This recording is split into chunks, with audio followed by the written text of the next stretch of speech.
Welcome to Flipping Houses for Rookies, the only podcast that shows you how to take back your financial freedom and live the American dream by becoming a real estate investor. Without the banks, without the big wigs, and without the realtor's nonsense. This isn't about selling you coaching or some get-rich-quick scheme. It's about opening your eyes to the possibilities so you can make real chunks of dough, buy your life back, and become a free American. With over 400 episodes aired, we're delivering everything you need to know to find deals, talk to sellers, structure deals, and win big. It's time to take action, change your mindset, and claim what's yours. Real estate is the key to your freedom, and we're here to show you the way. Subscribe now and catch our latest episodes on YouTube at Flipping Houses for Rookies, because your financial freedom starts today. Now, here are your hosts, Bill and Pete.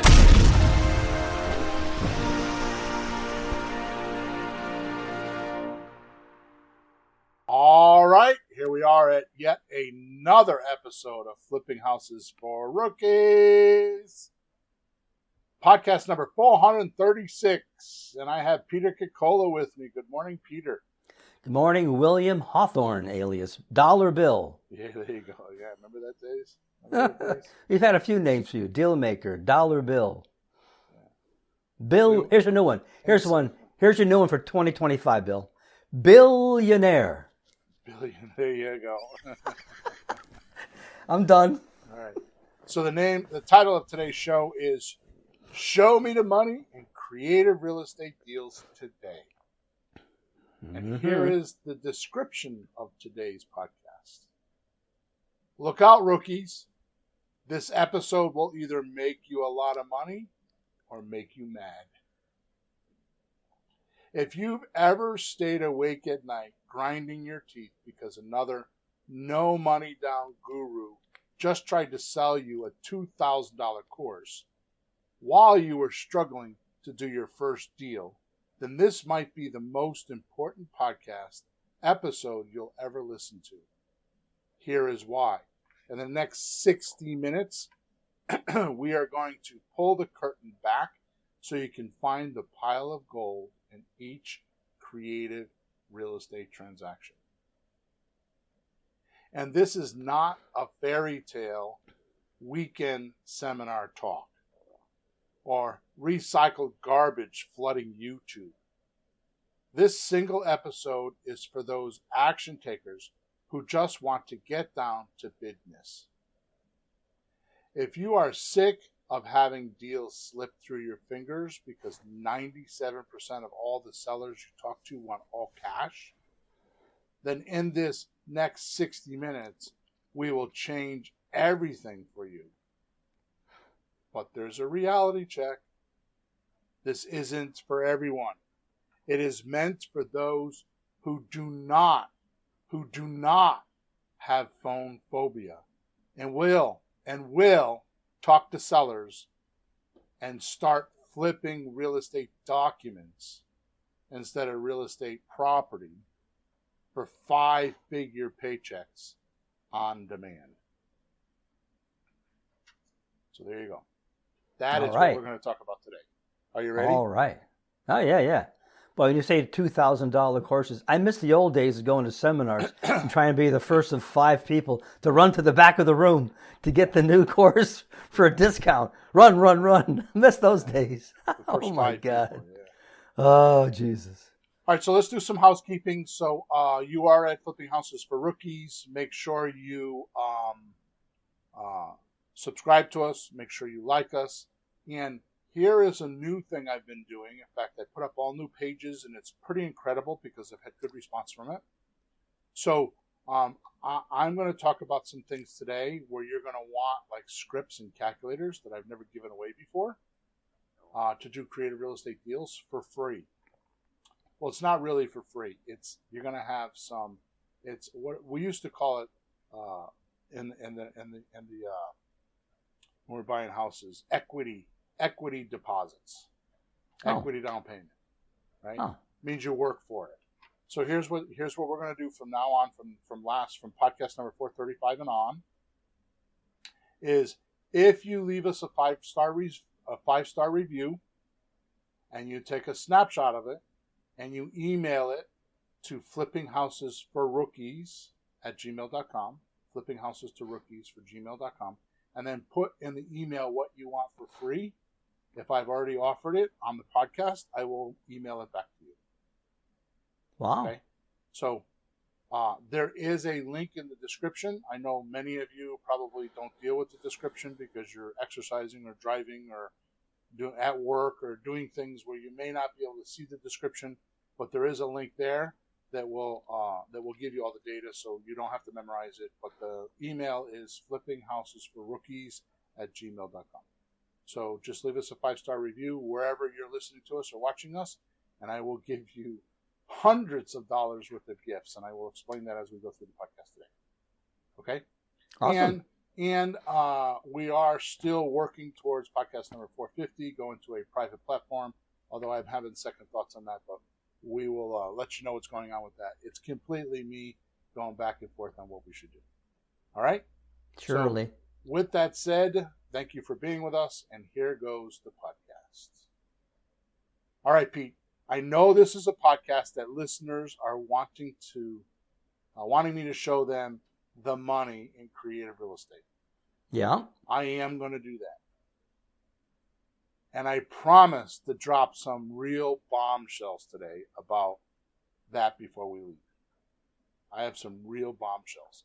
Oh, good. It always amazes me because I don't always sit down. I do a lot of times, but a lot of times like this podcast, I just knew what the headline was, and I'm like, I just need to sit down and write my podcast. And it amazes me what just pops into my head while I'm writing. I'm so blessed that way. I really am. I'm just so blessed because some of the craziest things come out of my imagination. So it's pretty cool. Go ahead. No, it's just, well, when you say that, it reminds me of music. Yeah. Talk to musicians who are very creative, successful. They don't know how it even shows up. It just shows up. Yep. So you must have one of those, what do they call that? The creative mind. Oh, something like that. Yeah. Or crazy bastard, one or the other. Yeah, same thing. But I have to tell you, before I go over the numbers, I have to go over something that is really, really, really important. Yeah. And it's not popular to talk about, but I'm telling you, if I don't talk about this, the numbers don't mean crap. Okay? Yeah. So here we go. And I'm sorry if I get too profound, but I'm really passionate about this. In fact, I'm working on this myself right now. I'm heavily working on this myself. As you know, I am definitely a self-help guy. Yeah. And I'm going to try to. I don't know if I can do this, but I'm going to try to stop buying books for a while. Huh. Because I'm a guy that buys books, a book or two a week sometimes, right? I'd like to say all of 2025, but I don't think I can make it that long. It's an addiction for me. The reason why is because I realized I got a lot of books that I want to reread. Stuff I read, and as you learn and you go to different levels of education, like if you read a book in, we'll say, middle school, 7th grade, right? And then you go back and read it in your senior year of high school, you have new data and you're in a new place in life, and it's a different book. Sure. Right? You absorb it differently, right? Well, your attention would be on different things. Your mind would be looking for different things. So they would pop up. Let's just be crude about it. Seventh grade, you read a romance novel, and it's like, because your teacher makes you read it. You're like, it was okay. Now in 12th grade, you got a hot chick girlfriend, and now you want to read the romance novel because she wants romance. So yeah, and you're looking for an instruction manual. Unfortunately, that it's not there. Trust me. just to be crude. All right, So here we go. What I have found, including myself, I'm talking about me, and then I'm talking about you, Peter. And then I'm talking about other people, which I will not name because they're not here and I can't talk to them face to face, but they're close people to me. Yep. Okay. Yep. I would like to preface this with I have 3 problems in my life right now that I can't seem to resolve. And I'm not going to tell you what all of them are, but one of them is I bought Dan Kennedy's course for a couple $1,000 called How to Make $1 Million a Year. And I cannot find that son of a bitch anywhere. I don't know what the hell I did with it. Oh, man. And I've been, every so often I'll spend 20 minutes digging through stuff. I'll find it. It's here somewhere. But anyways, I bought that course probably 7 or 8 years ago. Mm-hmm. And this has been gnawing at me since then. And what Dan talks about, the transformation you go through from wherever you are, making 50, 100, 200, 300, 500 to $1 million a year, right? He started off by the course by saying, I don't normally talk about this and I'm not proud of that, but I want you to know that I just wrote a tax check for over $1 million to the taxes. Ouch. So I'm telling you that I went through this process because I make more than $1 million. And one of the things that really bothered me was when he talked about what we're going to talk about right now. Okay, so I just want you to know this has been festering in me for quite a while, and it's not just me; it's everybody around me, which is part of the problem. Which is why I just joined a very expensive, which I don't have the money for, but a very expensive mastermind group because I am definitely the low man in the totem pole in that group, and I love it. Yeah, well, you're the high guy in our group, and you need a group like that to pull you up. Exactly. Yeah. All right, so here's what I'm talking about. Most can't receive money because their money thermostat or financial thermostat is set too low. So just like a thermostat in your house, you say to keep it at 70 degrees, right? Unless you live with me, she sets it at 72 or 74. But most people keep it at 70 degrees. And that either keeps the heat on and the house warm or the air conditioning on and the house cool, depending on the outside environment. So we could do the whole rest of this podcast just on that concept. But I just want you to freeze for a second and get the profoundness of what I just told you. So you are inside your house, inside the 4 walls, we'll say. And you have the temperature set at a certain degrees. It will never go above or never go below that number. Unless, of course, the air conditioning breaks or the furnace breaks. The point is outside of those 4 walls, it could be crazy. It could be a hurricane. It could be like today in Connecticut, it's snowing. It could be 0 degrees, below 0 degrees. It could be 110 degrees, wherever you're from. The point is that there is other influences that could be had. Okay? So if you were to take a look at the same concept, it's true for making money. Right? See, humans always, now listen to that, you should write this down, but I'm not going to make you do that. See, humans always act and feel and perform in accordance with what they imagine to be true about themselves and their environment. So every one of us has an idea of what we want to be. And this is conscious or subconscious. So whatever you are today isn't happenstance. It didn't just all of a sudden occur. You actually have a picture or an idea in your mind that this is how you want to be. And you may not even know that. You may not even see that. It might be buried under a bunch of crap. But the truth is, humans always act and feel and perform in accordance with what they imagine to be true about themselves and their environment. Well, I grew up on the wrong side of the tracks. Well, I don't have any money, so I can't do real estate. My job is holding me back. If I just had more time. These are things you believe about yourself. Mm-hmm. If I didn't have a wife and 3 kids to take care of, I would do better with real estate. I'm not saying you would do better, just in real estate. Mm-hmm. Right? The things we tell ourselves is incredible. Mm. You cannot long escape or outperform that inner idea, belief, or picture you're operating from. Like, I need to make $5,000 a month to pay my bills. Yep. And then one month you make $6,000 or $5,800. You're like, oh my God, it's changing. And then the next month you make $4,200. So it balances out to that $5,000. Mm-hmm. Okay.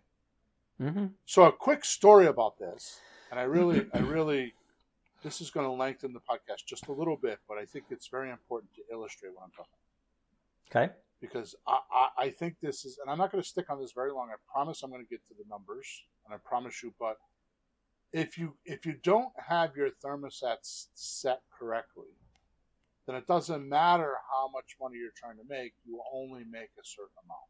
You only do a certain amount of deals. You only run into a certain amount of motivated sellers. Because the 4 outside walls, the environment is controlling you. You're not controlling it. So here's the story. A quick story about this to illustrate how powerful this is. The mind is engineered to react automatically and appropriately to the problems and challenges in the environment. Now, the environment is inside and outside of you. Mm-hmm. It's in the house and outside of the house. Mm-hmm. For example, a man does not need to stop and think that self-survival requires that he run if he meets a grizzly bear on a trail. He does not need to decide to become afraid. Mm-hmm. His fear first makes him want to flee with his body all souped up with adrenaline and stimulants to assist his exit. Right? So we've heard of the mother that lifted a car to get her baby safe because the car fell on the baby. Right. In a car accident. Right? This is right. what I'm talking about, right? Mm-hmm. The reaction of this man meeting the bear is commonly thought of as due emotion rather than ideas or thoughts, beliefs, or imagination. So right away you think, well, his emotion was, well, of course he would be fear. I'd be afraid too if I met a grizzly bear on the trail. Mm-hmm. And you think it's emotion, which is the first mistake. Because was it really thought? Was it a belief? Or was it an imagination? He believed this bear was real. But what if it was an actor in a bear costume? If he knew this, his reaction would be different. Do you agree? Yeah. You're talking about the appearancy and the actuality. It appears to be a bear, but it actually isn't. Mm-hmm. Yeah, sure. Or suppose it was dusk and the bear was really a large, shaggy dog. That fear riddled his imagination and mistook the dog as a bear. Sure. Okay? Mm-hmm. Which tells us if our ideas and mental images concerning ourselves are stored or unrealistic, then our reactions to our environment will likewise change. I'll read that again. Which tells us if our ideas and mental images concerning ourselves and distorted our, I'm going to say it again, which tells us if our ideas and mental images concerning ourselves are distorted or unrealistic, then our reactions to our environment will likewise change. Sure. Now, how often do we see somebody do something like, what'd you do that for? And you ask them, they go, well, blah, blah. You go, no, dude, that's not happening. That's not what's happening at all. But if you think it is, you think it's a reality, of course you're going to act. So you got to get the first part right somehow. So a quick little side note here. Yeah. Some of the best businesses that I know, and I won't name any of them, but some of the best businesses that I know are the best businesses because of one thing and only one thing. They have a quality control sector in the business. So before the product or the service is delivered to the customer, it is checked to make sure it was built correctly, doesn't have defects or flaws, or the communication in a service company was done correctly. So quality control, or whatever you want to call it, right, is in. On the other side of that, they are measured. Quality control is measured by the amount of reviews or success stories they get from customers using their product or service. Sure. So do you agree that that's correct? Absolutely. People very frequently go look at the reviews of a company to see how it is. So somebody better be watching at the company. Okay, good. So now let's completely flip that on its head and say, how come we don't do that as humans? How come before words come out of our mouth, we don't have a quality control? How come our thoughts, when we have thoughts and we actually try to manifest them into the physical universe, we don't have a quality control to make sure that it is correct, to make sure that ourselves are going to be happy with it. More importantly, in the environment that's going to deal with our actions or our ideas are going to be acceptable, or the results we want. Yeah. Right? Yeah. So why don't we do that? More importantly, when data is coming in, has it been quality controlled on the other end? Like the guru that's telling you to do blah, blah, blah, has he really done that? Or has he just read a book?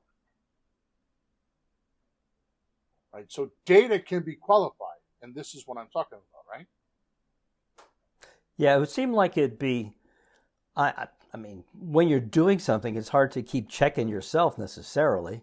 That's what wives are for, of course. But when data's coming in, hopefully we're trying to filter it. Is this accurate? Is this true? Is this working? When it's coming in, at least, when you're taking the time to look at it, not when you're in action trying to apply it and you're busy applying it and also trying to side check, are you doing it right? At least coming in, I'm hoping we're trying to validate if it's okay or not. Right. So we're off topic here a little bit, and I'm going to get back on because I promise you this is really important. We talked about it, I think, 2 or 3 podcasts ago. I don't remember which podcast it was, but we talked about when you're talking to the seller, because I say all sellers are liars. Yeah. Right. And I don't mean that derogatorily. I just mean that they don't always know. They don't know how much they owe. They're guessing. So the only way that you can qualify data is with evidence or compliance. Yeah. Right. So that's a quick way to do it. Is to query.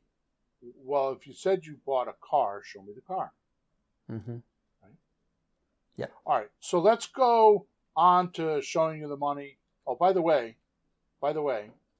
this is why Napoleon Hill, which, by the way, Russell Brunson, who is the owner of ClickFunnels, has a membership, I think, for $97 called, I forgot what it's called. Oh my God, I should have looked it up. I have it on my computer. It's Success something. Mm-hmm. And he has bought a whole bunch of like Napoleon Hill stuff, and he owns all these famous authors back in the time. So I tend to go on to my portal, and he has book clubs where they read books, and it's really good. It's all about success, right? I heard Napoleon Hill say a dozen times while watching him, you can achieve what you believe. Right. Right? If you believe, you can receive it. Right? Yeah. So, by the way, before I get onto the money stuff, which I'm going to do now, right? The best thing to do, which I'm redoing, which is amazing, because I don't know why I haven't done it. It's been 10 years since I read the book. But I subscribe to Dan Kennedy's newsletter, and Dan Kennedy owned Maxwell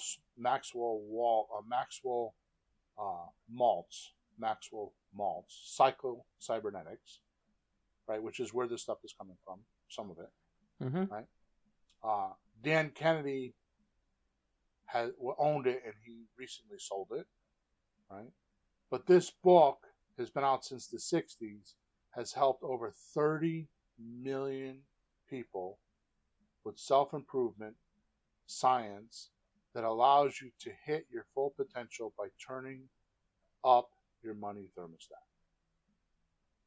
So it's a trained habit to keep yourself locked down to only making 50 grand a year or 100 grand a year. Mm-hmm. It's not a inherent, I was born with it, right? Mm. And proof of that is to go look at your birth certificate and say, Bill Hawthorne, right, doesn't have the ability to make $1 million, right? Yeah, it has a number. It has your income level. Not born to make $1 million, right? No, there's a number. It has your name, and it has next to it like 75,000. That's your money. Exactly. Yeah. Just check your birth certificate, Yeah. and you'll see it.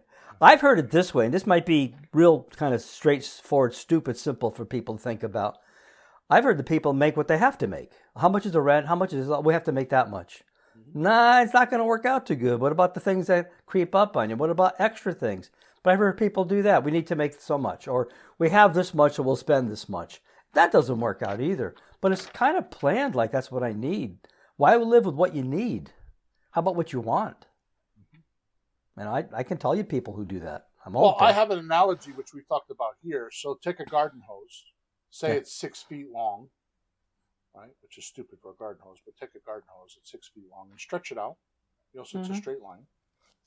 And on the left side of the garden hose, the water comes in. Mm-hmm. Right? On the right side of the garden hose, the water comes out. Mm-hmm. If you block the right side of the garden hose, what happens? Nothing comes out the other side. So the same amount of water stays in the garden hose because the pressure of the water isn't enough to like blow the hose up and get the water moving, because it's designed that way.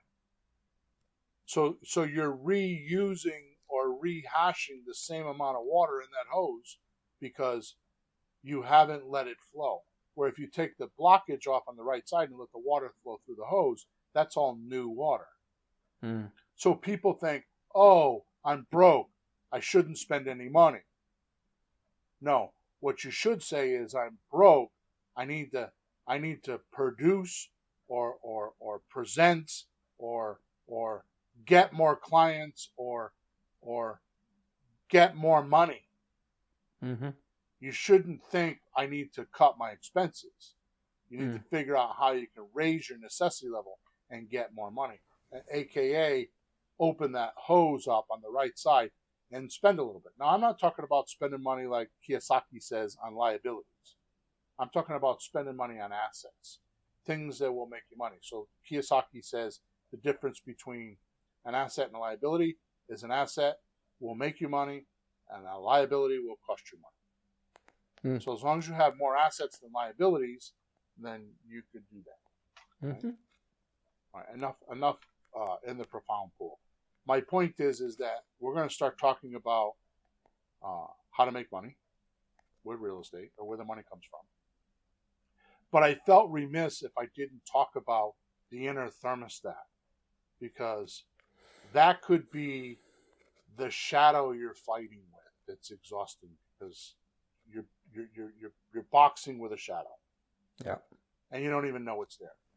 I will tell you, Maxwell Maltz in Psycho-Cybernetics talks about in great detail the theater in the mind. So what movie are you watching? Or if you want to think of a TV station, what channel do you have focused on? You know, what channel are you tuned into? Mm-hmm. Right? Oh, I don't have enough money for this month. I'm going to get in trouble. Think of it this way. 1940s, or late, actually 1950s, after World War II, the guy's name was, oh my God, I can't remember his name. Weiner, I think his name was. He invented a guided missile. So prior to his invention, the army or the military would fire off a missile, and let's say I don't know. Let's say that the missile was firing from Connecticut and going to Florida. Yeah.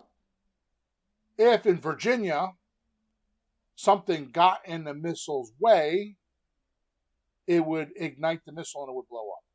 Mm-hmm. Like say a mountain or an airplane or something like that. A guided missile had enough intelligence to go around that obstacle and keep going to its destination in Florida. This was a huge, huge thing back in the 40s and the 50s. We still to this day use it.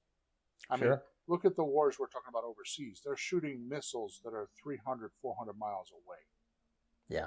And they're finding the target. Yeah. Finding the target, okay. Yep. So when you shoot off a missile from yourself, from your, through your mind, does it go around the obstacles you're giving yourself and get to the target? Mm. Or does it blow up in the middle? Which one are you using? Are you using a guided missile or a non-guided missile? Mm-hmm. Right? Now, it's a weird analogy, and I know I'm being very profound here, but this really matters. This is why the theater in the mind works. Yep. It's not meditation. You just close your eyes and you just imagine how it could be. It's your imagination, right? It's not your thoughts. It's not the environment. It's your imagination that will get you what you want. Mm-hmm. Because your mind and your body and your environment don't know the difference between what you think, what the environment says, and what you imagine. It doesn't know the difference between those pictures. No, it's all real. Whatever you see, you think it's real. You see it, it's real. It could be the stupidest thing, but we've talked to people like, what are you saying in your head? Oh my God. But of course, somebody looks at us and says the same thing to me, right? Like, what do you think? Like, perfectly sensible to me. Like, no, maybe not. Right. All right. So the first thing we need to talk, let's get out of that. I had enough of that because I could go on for a weekend talking about that, because it's really important, because these are the things that are going to change your life. Honest to God, if you really, I know that I've recommended books, but Psycho-Cybernetics, if you want to change your money thermostat, it is the book to read. It is the book to read. It is so incredible. Okay? All right, so when we get to money, where let me get the title again. So, show me the money and creative real estate deals today. So, presuming that you could receive the money because your mindset is correct and you can have it, instead of having these blockers and the missile blowing up in the wrong place. Suppose you get all that handled and you're allowing yourself to have money. The first thing you need to do is you need to ask yourself this question. All right? And Greg Cardone brought this to us. Okay? Who's got my money? Yeah. So in a real estate transaction, you need to start with who's got my money. Right? We talk about money now, money monthly, money later is the tool or the gauge to see where all the money is. But what's before that is who's got my money. Is this making sense? Oh, yeah. It's the preliminary to the money. Mm-hmm. Like, so when you do money now, money monthly, money later, you're looking at all the money once it has, or as if it has, come into the deal. And how you're going to make sure there's enough money. But before the money comes in the deal, you got to ask, who's got my money? Mm-hmm. Yeah, what money? Right? So in real estate, our answer is, and this is how I figured this out, is the buyer has your money. Which means if you spend all your time with people who can't pay you, aka the seller, you will end up being someone who can't pay. Okay? If you spend all your time with people who can't pay you, aka the seller, you will end up being someone who can't pay.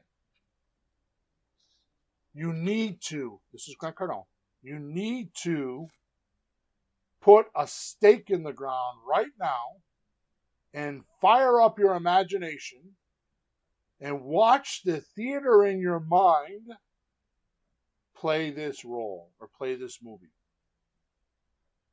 I'm going to become very, very rich with real estate deals or with creative real estate deals. Money seems to flow to those who give it the most attention and take the most responsibility for it. Right? Mm-hmm. Unfortunately, too many people look at the money going out and don't take a look at the money coming in. Let me give you a quick example. Mm-hmm. Subject to deal. Sure. A seller will always, every single time, if they are for real about doing the deal, ask, well, what if I want to get another loan? How am I going to handle that? Well, like another loan to buy a house? Mm-hmm. Yeah. Suppose I want to buy another house in a year or two from now. How am I going to do that if the mortgage stays in my name? Yeah. The reason why they are asking you that question is because they are only considering that the bank is going to consider that they now have two mortgage payments and they can't get the second mortgage payment because of their debt to income ratio. So let's say their mortgage payment on the house you're trying to buy is $1,500, and they want to go buy another house for $1,500. Now they got $3,000 a month in mortgage payments. It's a natural thing for human beings to think this. They're only looking at the outflow. They're not looking at the inflow. Which, by the way, the perfect rebuttal handling for this is, well, wait a minute. Whoa. Slow down. Because you're only thinking of the expense part of it. The truth is I'm going to be paying those $1,500 a month payments. So I will give you a statement, or your bank will give you the statement because they're going to make the payments to the bank. Your new bank giving you a new loan for your new house is going to look at me giving you $1,500 a month and having a $1,500 expense. So it's going to wash out. The point is that they didn't think of me paying the $1,500 was income for them. Right. You see what I'm saying? So money seems to flow to those who give it the most attention and take the most responsibility for it. So if the seller believes that they are not going to get a loan because their debt to income ratio is going to be off, that's exactly what's going to happen. Yeah, so they wouldn't even try. Your job is to change the theater in their mind. Your job is to change the movie, old school, the film on the projector, so they can see a new movie. Right? See, people never create wealth because they never take the time to invest enough in a deal to get the big payday. I'm going to tell you this sentence or paragraph is my entire life. Most people never create wealth because they never take the time to invest enough in a deal to get the big payoff. For example, you actually follow the money in real estate, and you will soon realize you're not actually selling or getting advice from the right people. Here's why. Almost 99% of all real estate gurus out there teach you to convince the seller to give you a house on terms or a discount. Mm-hmm. That's wrong advice. The seller is not going to pay you. The buyer is. So you, meaning everybody listening to me right now, has all your attention on getting a house. Getting a house is not the valuable final product. Getting a house is not what's going to make you money. It's not. Mm-hmm. Right? See, the buyer is where your real estate profits come from. Right? So if you don't have a house to attract your buyer, how are you going to get your buyer's money?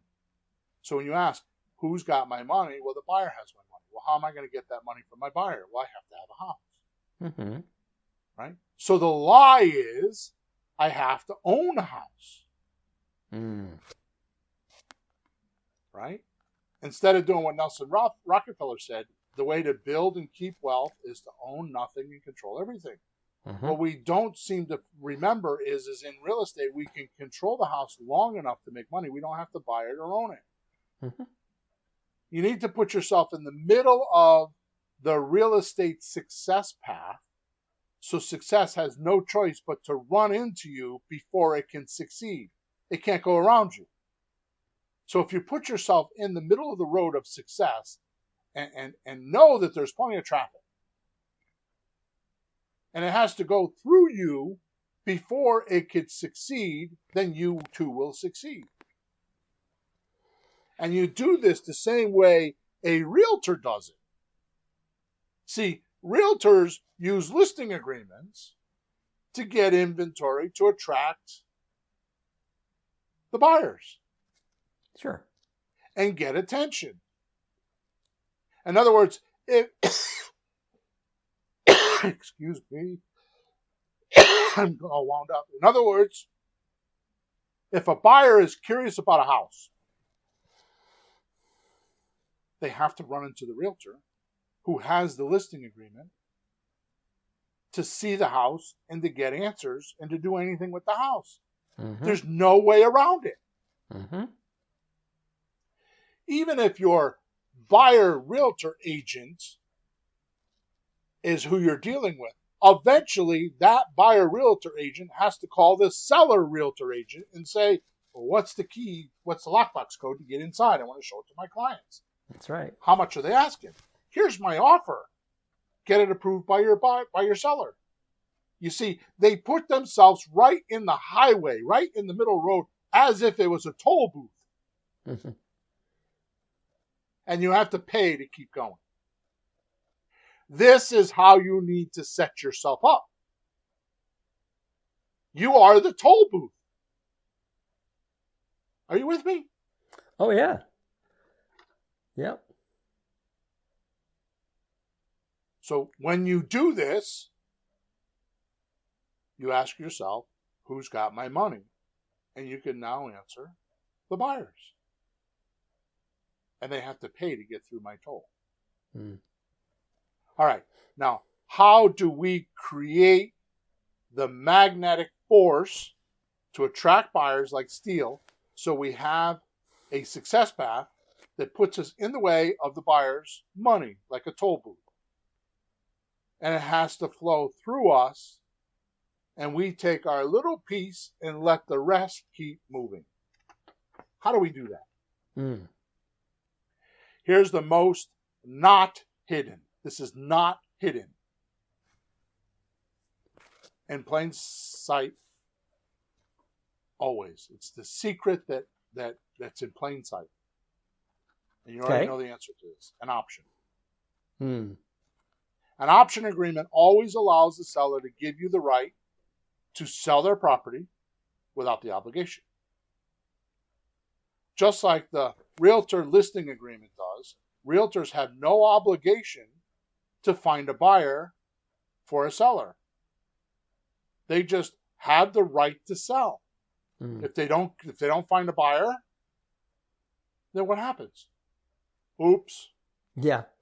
Listing expired. Bye-bye. Or What? drop your Hey. price 10,000. Yeah. Hey, you want to list again with me? Let's do it again. I'm sure it works so good the first time. Let's do it again. Or renovate the kitchen.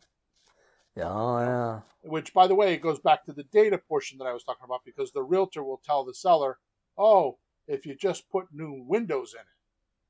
Right. Why would, so you say, oh, okay, well, I can't do that, so whatever, right? But the point is you need to ask, well, how many people said that it needed new windows? Well, nobody said that. That's what I think the problem is. Or I had 2 people say that. Okay, out of 2 people. Okay, how many walked through the house? Well, 50. Yeah. Yeah. Right? You see what I'm talking about with data? Well, you have to have some excuse.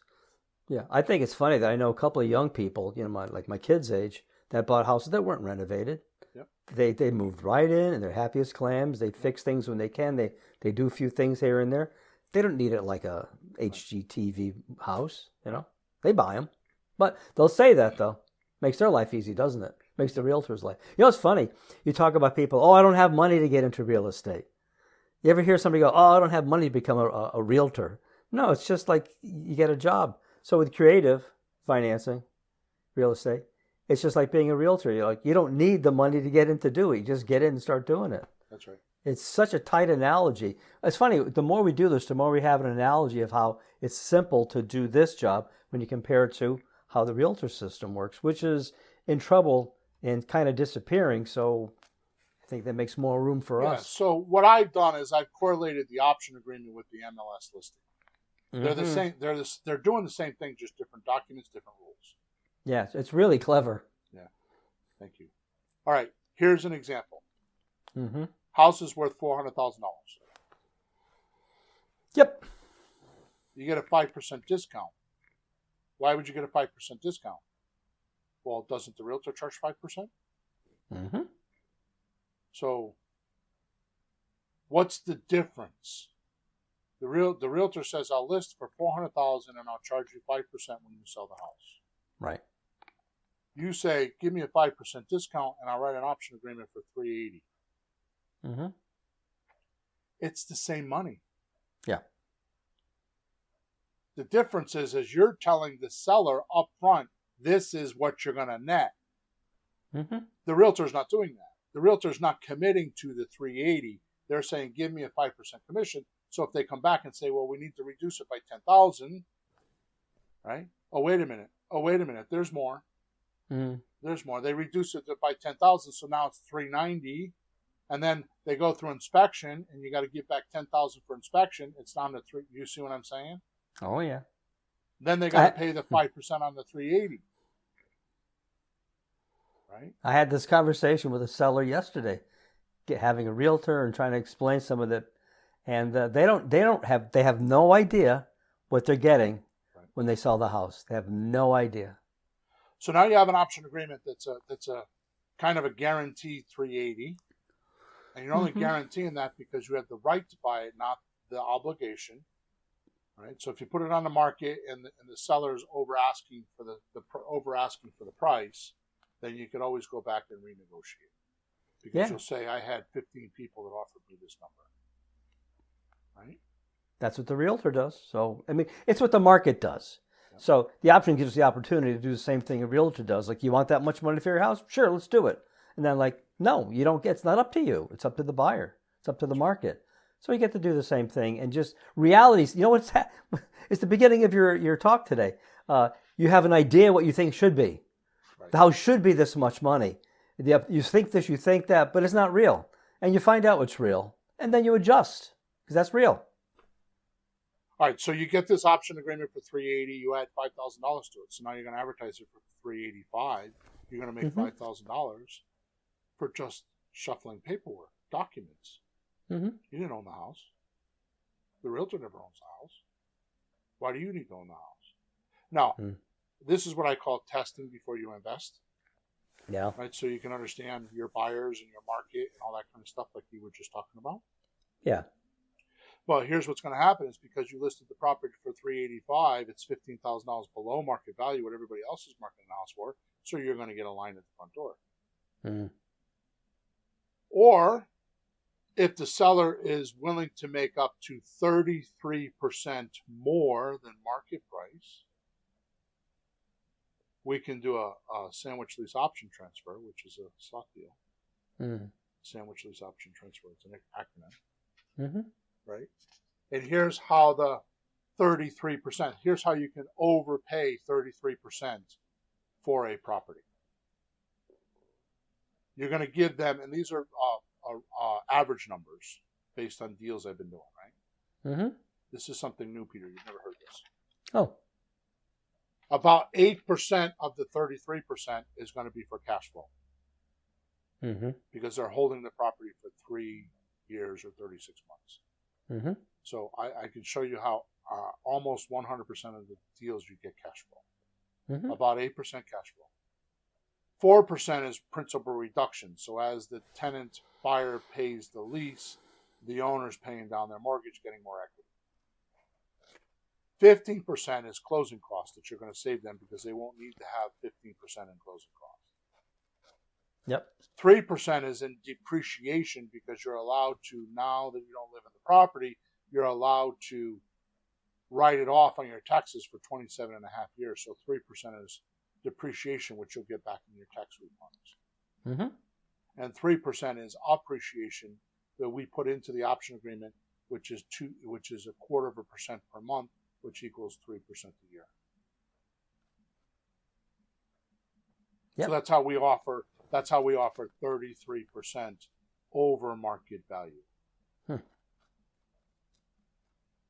So interesting. What we're doing is we're bribing the seller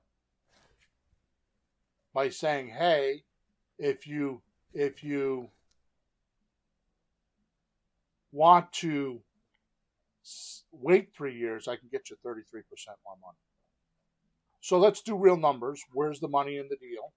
Mm-hmm. So here's what we're doing. This is how we're bribing your seller to do a terms deal. So on a $200,000 house, the seller's going to make $66,000 or sell the house for $266,000 at the end of 3 years. Mm-hmm. On a $300,000 house, it's $99,000. 33% is $99,000, which is they're now selling the house for $399,000. Yep. On a $400,000 house, which is the average cost of a house in America right now, yep, they're making $132,000 by waiting 36 months. So now they're selling the house for $532,000. On a $500,000 house, the seller's making at 33% $165,000. So a $500,000 house is getting sold for $665,000 at the end of 3 years. Mm-hmm. Right? A $600,000 house, they make $198,000. They sell the house for $798,000. A $700,000 house, they're making $231,000. The seller is making $231,000 by waiting 3 years to cash out. Are you getting what I'm telling you? Oh, hell yeah. People that own a $700,000 house tend to be a little bit more savvy with money. Their greed glands are going to swell so much, you're going to get blood all over you because they're going to pop. Mm-hmm. That means that the $700,000 house is now sold for $931,000. Right? An $800,000 house, they make $264,000. They're selling the house for $1,064,000.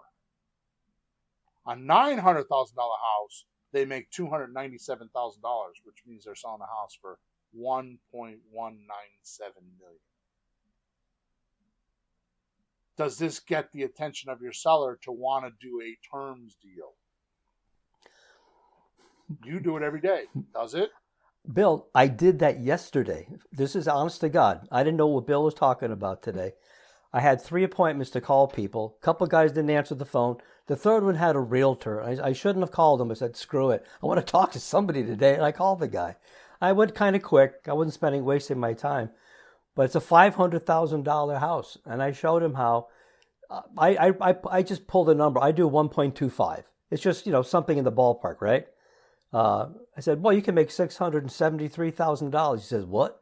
637? No. 673. Like, I don't understand. And I explained it to him just briefly because I wasn't going to waste my time. And he says, okay, when my contract runs up, I'm calling you back. So I have him in my task. I swear to God, in my task for February to call the guy back. He says, I'll stay in touch. I'll send you some messages. He's going to Los Angeles. He's going to buy a condo. The house is free and clear, so maybe we'll do some other kind of a deal. But he's like, really? I can make that much? Like, why not? So, I mean, at least I had a conversation with the guy. It was like, hang up the phone on me. And it changes the conversation from all totally. cash. Yeah, it's like you want all cash, because here's the thing. If a $200,000 house was all cash, and say it costs 10%, which is a low number for closing costs, that means they're getting 180. Yep.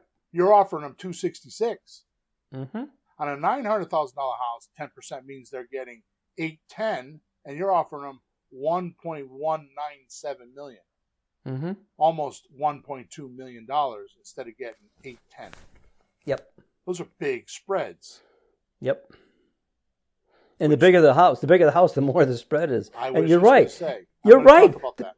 Yeah, you're right. The people who have houses that are more expensive better be savvy. They got money. They should be thinking the lower priced houses like, oh, I don't want to do that. Yeah. They don't have the. Hey, would you ever think of being a real estate investor? Like, yeah. Well, you have a house. Why don't you hang on to it? Right. And I actually said to him, your house has been a liability. Huh? Use it as your first deal. Yeah, I said to the guy, your house has been a liability since you've owned it. It just cost you money. If you hang on to it, you turn it into an asset. Exactly. He went, oh, I swear to God. Yeah. It's funny. People don't know stuff. When you start talking, they at least learn something, and they like talking to you then, and maybe they'll do a deal with you because you're showing them the numbers you're talking about are real. Yeah. Now watch this. Mm-hmm. If you get just 5%, either on a slot deal by marking the price up 5%, so on a $300,000 house you sell for $315. Yeah. Or 5% discount on an option agreement to sell for all cash. Right? That means on a $200,000 house, if you just got 5%, now some of our houses we get 10, 20, 30% discounts. Mm-hmm. I'm just talking about 5%. In other words, you're pretty much giving the seller what they're asking for, and there's no negotiating. The reason why we're doing this is because you make your money with the buyer. You need to get inventory. You need to build a buyer's list. So in the beginning, just worry about doing deals, not the money. So the least amount you could do is 5%, which is what a realtor charges. And do like a realtor and just get houses on inventory. In other words, get slot deals and get option deals. And get them on the market so your buyers will be attracted to you and say, I'll give you this much money, and start negotiating with how much they're going to pay you. You get a pipeline just like a realtor does with the MLS. You start putting listings on the MLS, and someday somebody comes along and they do a closing and you get a check. Mm-hmm. It's the same way.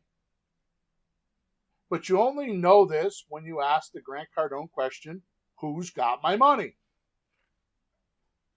But watch this. If you just make a measly 5%, which is really low in our business, a $200,000 house means you make 10 grand.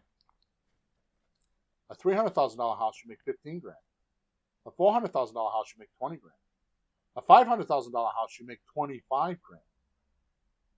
A $600,000 house, you make 30 grand. A $700,000 house, you make 35,000. An $800,000 house, you make 40 grand. A $900,000 house, you make $45,000. That means you sell one deal, you get one deal worth $900,000, and you'll make what the average American makes 50 grand a year. One deal. Now, here's the clincher, Peter. Here's the clincher. It takes the same amount of work to do a $200,000 house than a $900,000 house. So if the deal is a $200,000 deal or a $900,000 deal, it's the same amount of work.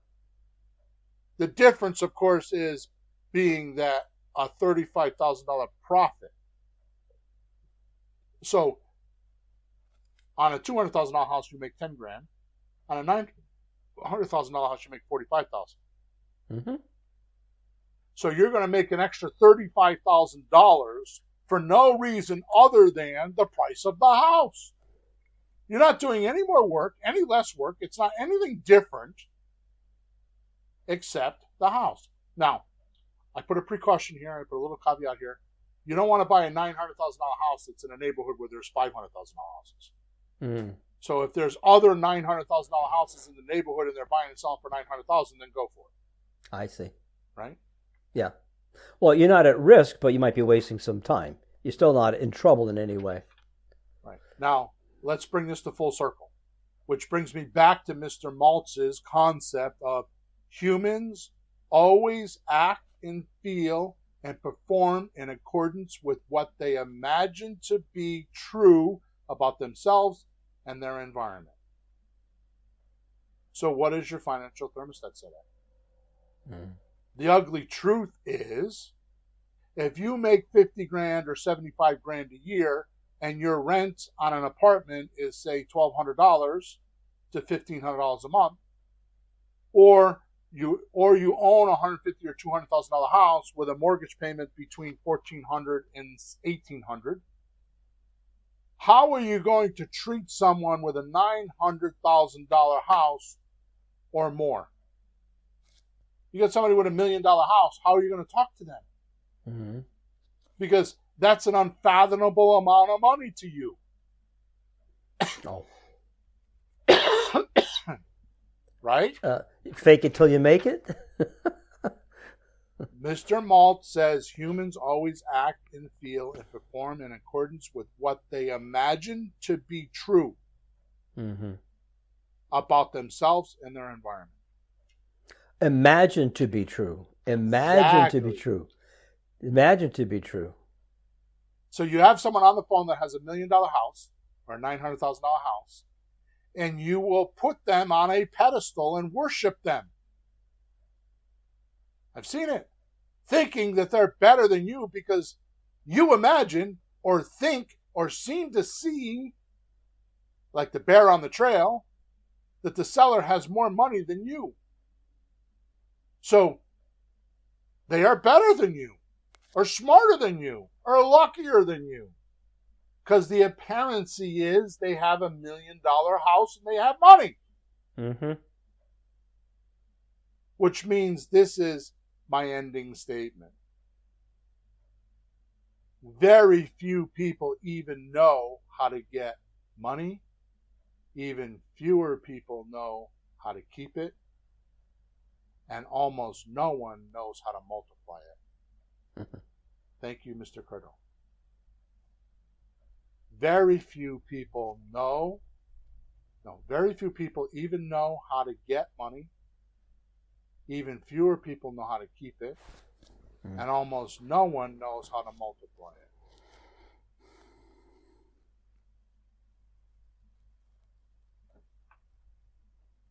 So where's the money in creative real estate?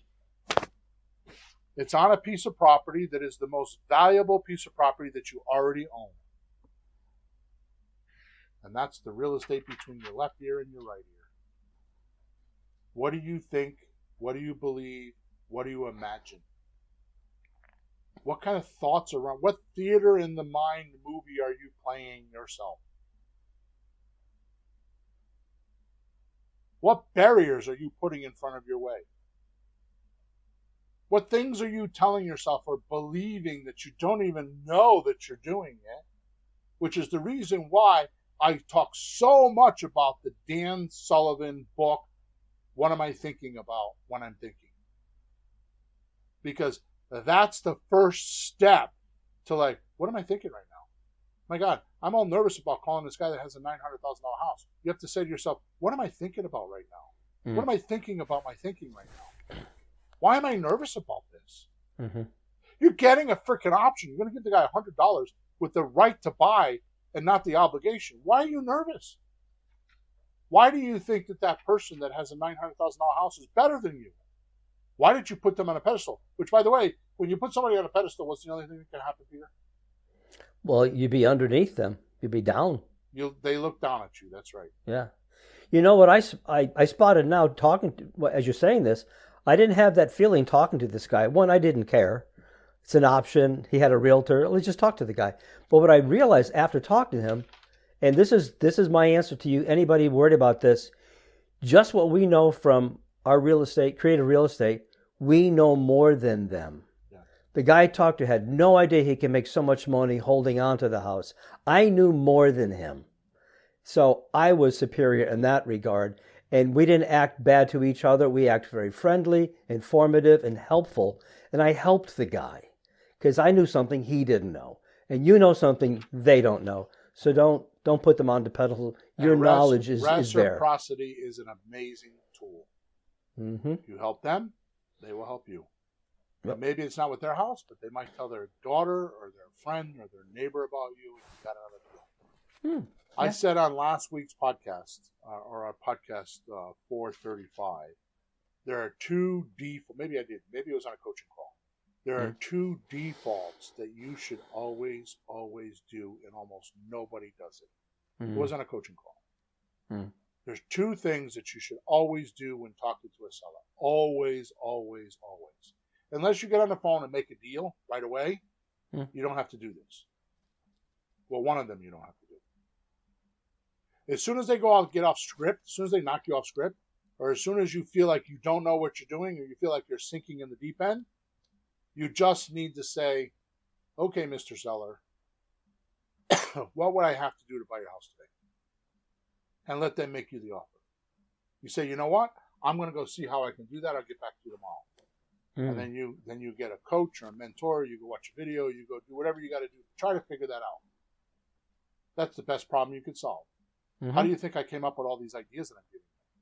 Yeah, you've been through it.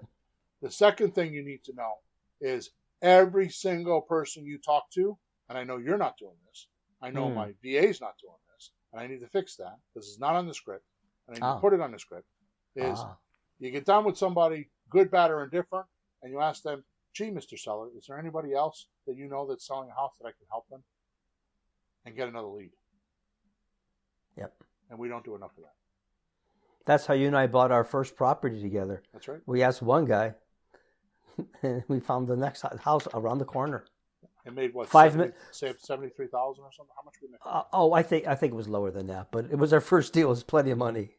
For me, it was like, oh my God. 35 or 40. I thought it was. It's somewhere around 30. Yeah. That was the renovation. Yeah, it was right around the corner. He was a photographer on Stephen Colbert's show. Lived in our area.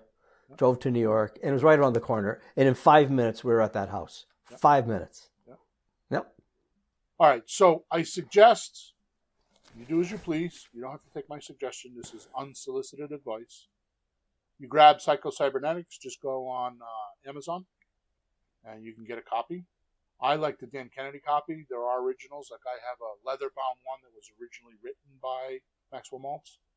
I don't read that one. I read Dan Kennedy's, but I'll go back because Dan Kennedy changed it so it was in modern times. So his examples are like in the 2000s, right? Yeah. So, but I would go grab that, Psycho-Cybernetics, to change your inner image and belief of yourself so you can turn up your financial thermostat and start attracting money, right? Remember the law of attraction? Yeah. When it was flying around? It came from Psycho-Cybernetics. Oh. Then leave us a 5-star review for this episode. If you leave a 5-star review of wherever you're watching or listening to it, take a snapshot of it on your computer or on your phone, and then email it to me at flippinghousesforrookies.com. flippinghousesforrookies@gmail.com.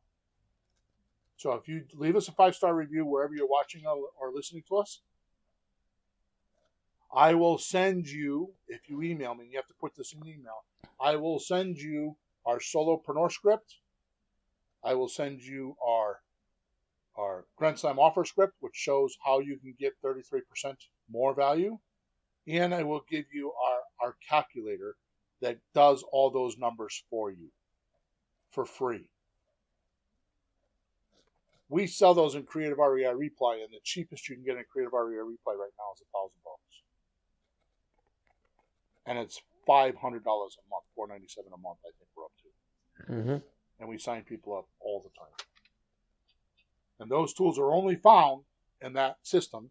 I'm telling you, if you leave us a 5-star review, take a snapshot of it and send me an email to flippinghousesforrookies@gmail.com. I will send you these 3 things. Or if you can't write down the email address or remember it, in the description of this podcast, I put a link there, and it's got a page. It's just a single page, and you could either upload your testimonial there, if you want to do a testimonial for the podcast, or it's got my email address on there, and it gives you instructions on what to do. Okay? Mm-hmm. So this is a chance for you to get some cool. I have not given this away before. I've given away a PDF document in the past, but nothing like this. I'm going to give you some cool shit. Okay? So I think I've shown you where to get the money in creative real estate today in a deal, haven't I? You did, with some a lot of extra information appended. Now the question is, what will you do about it? What will you do about it? What theater in the mind are you playing right now? Raise the thermostat. This is a Grant Cardone, which, by the way, I got these out of Grant Cardone's Millionaire booklet. Mm-hmm. Just go online and you can get one. Millionaire booklet. I think they're free. Yeah, I got one. Short, nice, sweet, right to the point. He says, realize this, he says, when you change,